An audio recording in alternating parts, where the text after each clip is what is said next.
다른 사람을 대신하여 하나님께 기도하는 것을 가리켜 중보 기도라고 합니다. 하지만 중보 기도는 남을 위한 기도를 넘어 곧 나를 위한 기도입니다. 내 이웃을 내 몸처럼 아끼고 사랑하는 마음으로 기도하기 때문입니다. 오늘 말씀에 나오는 예레미야 선지자도 그런 마음으로 기도하고 있습니다. 예레미야는 유다 나라의 운명과 자신의 운명을 구분하지 않았습니다. 파괴된 예루살렘과 포로가 되거나 피폐해진 유다 백성을 자신과 하나로 여겼습니다. 그래서 예레미야 선지자는 1인칭 시점으로 유다 공동체의 슬픔을 노래하고 유다 공동체를 위해 탄식하며 간구하고 있습니다. 이처럼 성도인 우리도 공동체와 자신을 하나로 여기며 중보 기도해야 함을 말씀해 주고 있습니다. 예레미야 선지자는 자신의 탄식과 부르짖음을 주께서 들어주시길 간구하고 있습니다. 그러면 예레미야는 어디에서 여호와의 이름을 부르고 있습니까? 55절 말씀 보시면 여호와여 내가 심히 깊은 구덩이에서 주의 이름을 불렀나이다 라고 말씀합니다. 예레미야는 지금 심히 깊은 구덩이에서 여호와의 이름을 부르고 있습니다. 예레미야가 예언 사역을 할 때 유다 백성은 자신을 반역죄로 몰아 구덩이에 던져 죽이려고 한 적이 있었습니다. 이때 에디오피아 사람 에베멜렉이 왕께 요청하여 자신을 구해냈습니다. 겉으로만 보면 주변 사람의 도움으로 구출될 것처럼 보이지만 사실은 하나님께서 배후에서 역사하셨기 때문입니다. 예레미야는 과거 하나님의 돌보심을 통해 죽음의 구덩이에서 구원받은 경험을 바탕으로 하나님께 다시 구원을 요청하고 있다는 사실입니다.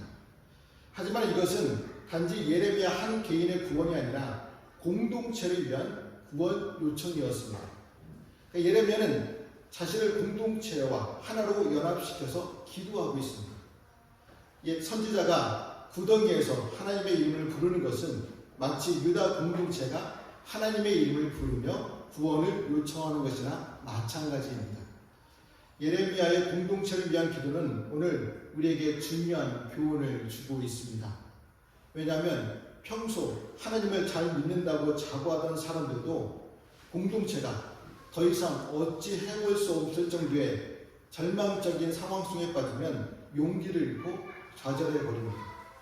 그나마 공동체가 다시 살아날 수 있다는 조금의 희망이 있다면 기도하지만 많은 사람들이 보기에 도무지 희망이 없어 보일 때는 체념하고 포기합니다.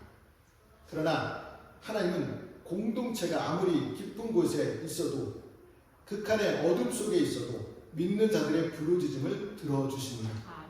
하나님은 천지에 충만하신 분이기 때문입니다.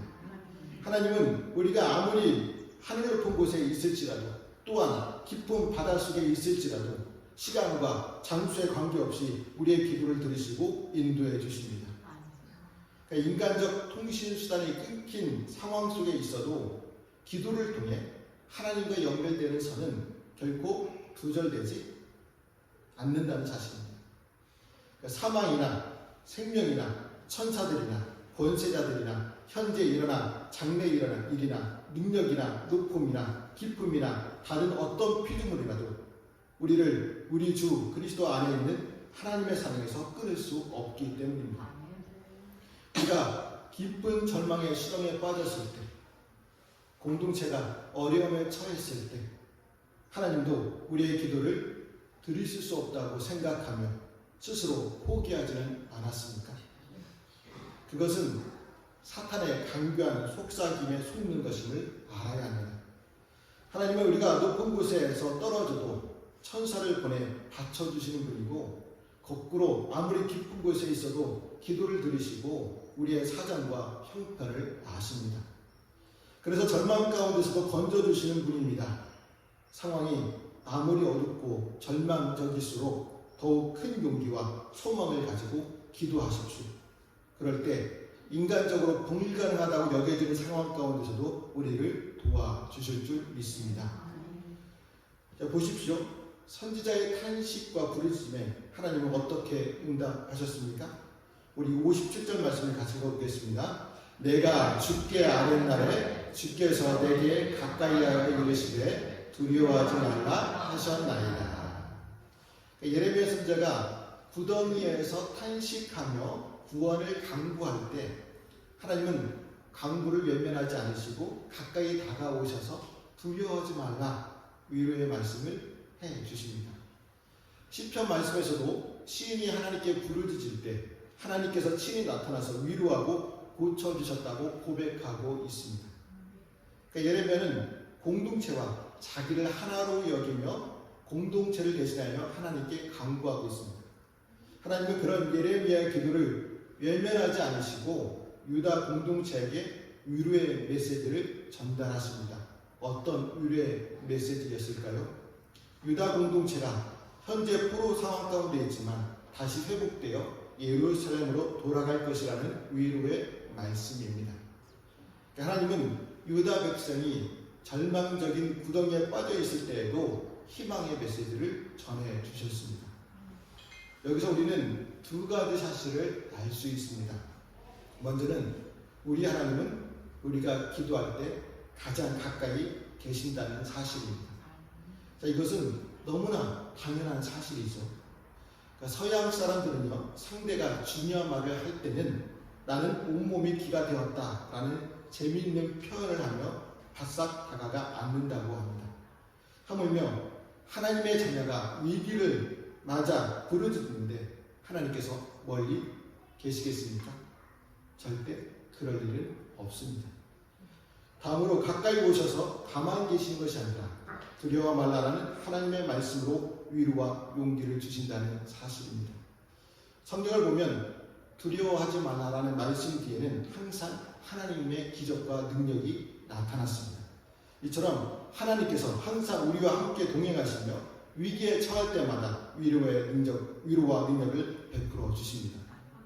우리는 이러한 사실을 믿느냐 믿지 않느냐에 따라 신자와 불신자와 나아가 성숙한 성도와 미숙한 성도를 구분할 수 있습니다.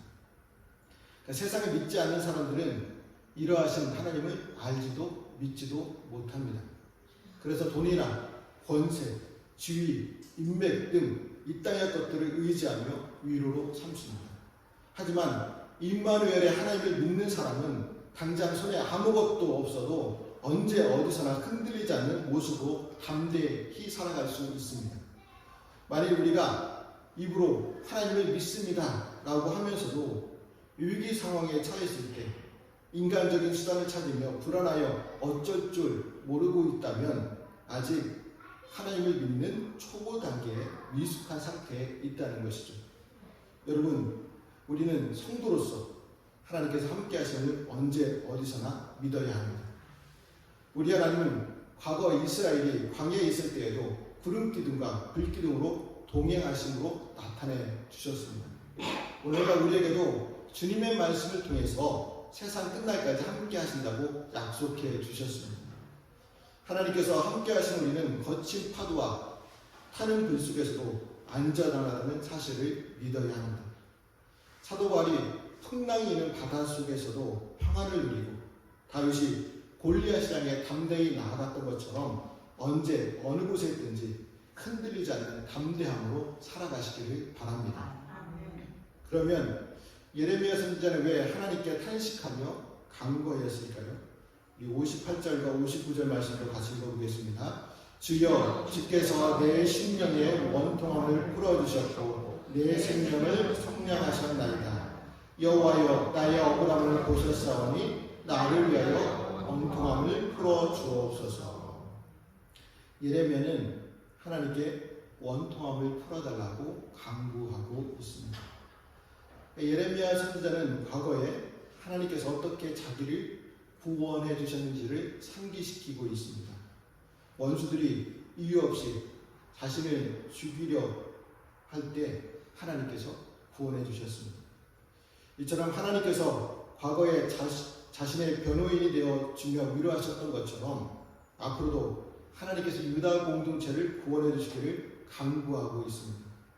자기 생명을 속량하신 하나님의 은혜에 기대어 공동체의 원통함을 풀어주시기를 간구하고 있습니다. 이렇게 예레미야 선지자가 유다 나라의 원통함을 풀어주시기를 간구할 수 있는 이유는 대적이 하나님의 백성을 모해하고 조롱하며 비방한 것을 하나님께서 다 들으셨기 때문입니다. 하나님께 선지에 포로된 유다 백성의 고통 소리를 다 듣고 계셨습니다. 솔로몬은 성전을 복원하면서 이스라엘 백성이 사로잡혀간 적국의 땅에서 온 마음과 온 뜻으로 주께 기도하거든 그 기도를 들어주시기를 간구했습니다. 예레미야는 이 기도의 전통에 따라 자신의 백성을 가슴에 품고 기도하고 있습니다. 이러한 호소는 하나님의 사람들에게 중요한 의미를 담고 있습니다. 왕의 명령 하나로 모든 재판이 결정되던 왕정시대는 물론이요, 법치주의 중심으로 하는 오늘날에도 법 앞에 평등은 말뿐이고 실제로는 법보다 주먹이나 돈이 더 가까울 때가 많습니다. 그로 인해 오늘날에도 가난한 자와 힘없는 자는 부자나 권력자, 힘 있는 자들 밑에서 온갖 억울한 일과 원통한 일을 당하면서도 오히려 죄인으로 몰리는 경우가 종종 있습니다. 더구나 성도는 오리, 즉 1.5km를 가고자 하면 식리 3km를 가고자 하고 한쪽 뺨을 치면 다른 뺨도 돌려대라는 주님의 말씀대로 살아야 하기 때문입니다. 그로 인해 이러한 세상 속에서 억울한 일과 원통한 일을 더 많이 겪어야만 합니다. 그런데 실제로 그렇습니까? 여러분은 누군가가 부탁하는 대로 손해를 보더라도 다 들어주고 한 대 때리면 한 대 더 맞아줄 의향이 있습니다. 물론 여러분은 주님의 말씀이라면 무엇이든지 다 순종하는 성도님들이라 저는 의심하지 않습니다. 그러나 때로 성급한 성도들은 이를 참지 못하고 분노를 터뜨리며 하나님의 공의를 의심하기도 합니다. 하지만 우리 하나님은 온 우주의 재판관이십니다. 그래서 불의한 인간 재판관은 달리 뇌물을 받지 않으시고 고아나 과부, 나그네와 같이 약한 사람들을 위해 공의를 행하시는 분이십니다. 그로 인해 하나님은 힘이 없어 억울하고 원통한 일을 당한 자의 사정에 대해 침묵하지 않으십니다. 더구나 성도의 경우에는 하나님께서 성도와 자신을 동일시 여기십니다. 그래서 성도의 억울함을 반드시 풀어주십니다. 그런데도 이 땅에서 벌어지는 사건, 사고들을 보면 하나님께서 침묵하신 것처럼 보입니다. 그러나 아직 그때가 되지 않았기 때문입니다. 하나님께서는 예레미야의 호소를 들으시고 때가 되었을 때 유다 나라의 억울함과 원통함을 풀어주셨습니다. 이처럼 오늘날에도 하나님은 성도들의 억울함과 원통한 사정을 반드시 풀어주십니다. 그래서 하나님의 의의 심판을 기억하고 살아갈 때 우리는 진실한 삶을 살며 고난 중에서도 소망으로 살아갈 수 있습니다. 예레미야 선지자는 원통함을 풀어주시기를 간구한 다음 자신을 조롱하는 원수들에게 보응해 주시기를 간구하였습니다. 우리 64절부터 66절까지 있는 말씀을 같이 읽어보겠습니다. 여호와여, 주께서 그들의 손이 행한 대로 그들에게 보응하사 그들에게 거만한 마음을 주시고 그들에게 저주를 내리소서. 주께서 진노로 그들을 뒤쫓으사 여호와의 하늘 아래서 멸하소서. 예레미야가 원수를 향한 저주 기도는 이미 1장에서 한 적이 있었기에 이번이 두 번째입니다. 왜 예레미야는 두 번씩이나 원수를 저주해달라고 기도하였을까요? 단지 개인적인 보복을 요구하는 강구가 아니기 때문입니다. 자, 이것은 공동체가 원수로부터 받은 불의한 대우에 대해 하나님께서 공의로 심판해 주시기를 바라는 기도입니다. 유다 백성이 죄를 범하여 하나님께 징계받은 건 사실이죠. 하지만 교만하게 선을 넘고 하나님 노릇하면서 유다를 핍박한 바벨론의 범죄 역시 명백한 사실입니다. 그래서 예레미야는 하나님께 단지 개인의 원통함을 풀어달라고 간구한 것이 아니라 공동체가 원수에게 당한 억울함을 하나님께 풀어주시기를 간구하고 있습니다. 그래도 그렇지 어떻게 하나님의 선지자가 원수를 저주하며 심판해달라고 간구하는 것은 좋은 모습이 아닌 것 같다고 생각할 수는 있습니다. 그런데 이러한 예레미야의 저주와 심판 기도도 하나님께서 주신 권한이기 때문입니다. 예레미야 1장 10절 말씀을 같이 읽어보겠습니다. 보라, 내가 오늘 너를 여러 나라와 여러 왕국 위에 세워 내가 그것들을 뽑고 파괴하며 파멸하고 넘어뜨리며 건설하고 심게 하려느니라 하시니라. 그러니까 예레미야는 하나님으로부터요 열방의 감독자로 부름받아 여러 나라와 여러 왕국을 파괴하고 넘어뜨리며 파멸할 권세자로 세우심을 받았습니다. 그로 인해 이 말씀에 비춰볼 때 예레미야의 원수 심판의 기도는 이상하고 악한 모습이 아닙니다. 자, 우리가 예레미야처럼 하나님에게 여러 나라와 악인들을 심판할 수 있는 권세를 받았다면 어떻게 하시겠습니까? 예를 들어 지금이 일제강점기 시대라고 생각해 본다면 우리나라를 빼앗고 학대한 일본을 직접 심판하지 않았을까요? 그리고 나와 가족을 괴롭히고 사랑하는 가족의 생명을 빼앗은 악인들이 있다면 눈에는 눈, 이에는 이라고 하면서 직접 심판하지 않았을까요? 그러니까 말씀을 듣고 계신 분들은 난 절대로 그렇지 않을 거야 라는 표정으로 앉아 계시는 것 같습니다. 예레미야도 마찬가지였다는 것이죠. 하나님께 심판할 수 있는 권세를 받았음에도 불구하고 자신과 유다 백성들을 무참히 학살하고 포로로 잡아간 바벨론을 천사와 백성들을 동원하여 직접 심판하지 않았다는 사실입니다. 가만히 앉아 하나님의 보호만을 구하고 있습니다. 예레미야서에서 기록된 예레미야의 생애를 보더라도 철저히 모든 심판을 하나님께 맡기는 기도로 그칠 뿐 직접 나서겠다고 하지 않았습니다. 오히려 하나님께서 자신을 세우신 이유와 목적을 분명히 알고 자신의 한계와 분수를 정확히 깨달았습니다. 그래서 자신에게 부여된 사명만을 온전히 감당하고자 힘썼습니다. 그리고 나머지 심판은 악인들을 멸하고 공의를 세우시는 하나님께 온전히 맡겨드렸습니다. 그렇습니다. 온 우주를 다스리고 심판하시는 분은 하나님이십니다. 그러기에 천사장인 미가엘조차도 마귀와 변론하며 싸울 때 자기 스스로 처단하지 않고 최후 심판을 하나님께 맡겨드렸습니다. 우리가 하나님의 나라의 군사로 부르심을 받은 것은 영적 전쟁을 하기 위한 것인지 물리적 싸움을 하기 위한 것이 아닙니다. 교회와 성도가 말씀과 성령의 검 대신 주먹으로, 총과 폭탄으로 또는 악성대별로 싸우고 표적을 삼는 것은 잘못 선택한 것이며 하나님의 영역을 넘어가는 월권 행위입니다. 진리를 회방하고 공동체를 무너뜨리는 세력에 대해서는 강력하게 대응해야 합니다. 하지만 오직 평화적인 방법으로 대하고 원수들에게는 기도와 사랑으로 대해야 합니다. 그리고 심판에 관해서는 하나님께 모두 맡겨드려야 합니다. 그럴 때 하나님께서는 모든 것을 바르게, 온전하게, 공의롭게 세워주실 줄 믿습니다. 여러분, 공동체가 억울한 일을 당하고 고통 가운데 있을 때 우리는 개인 탄식만 해서는 안 됩니다. 그럴수록 공동체가 하나 되어 한 마음으로 기도해야 합니다. 그럴 때 개인도 공동체와 더불어 구원받을 수 있습니다.